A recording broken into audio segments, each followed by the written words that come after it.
महाराष्ट्रात पुन्हा एकदा भीमा कोरेगाव करण्याचा प्रयत्न सुरू आहे असा आरोप संजय राऊत यांनी केलाय। माझा संजय राऊत यांना सवाल आहे, ज्या पद्धतीनं अतिशय शांततेमध्ये 2014 ते 2019 पर्यंत मराठा समाजानं 54 मोर्चे काढले, कुठेही दंगल झाली नाही।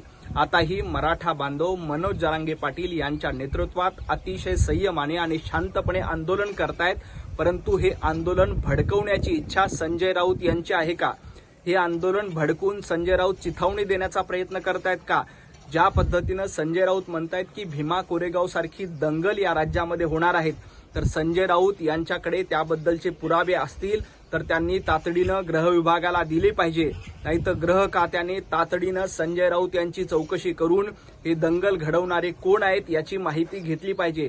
उगीच संजय राऊत यांनी आगीत तेल ओतण्याचा प्रयत्न करू नये आणि मराठा बांधव जे शांततेने मोर्चा काढतायत, जे शांततेने आंदोलन करतायत, त्यांची माथी भडकवण्याचा प्रयत्न आणि आगीत तेल टाकण्याचा प्रयत्न संजय राऊत यांनी करू नये। संजय राऊत यांनी अशा पद्धतीनं आगीत तेल टोकण्याचा प्रयत्न केला, आगीत तेल टाकण्याचा प्रयत्न केला तर संजय राऊत यांचं तोंड भाजल्याशिवाय राहणार नाही।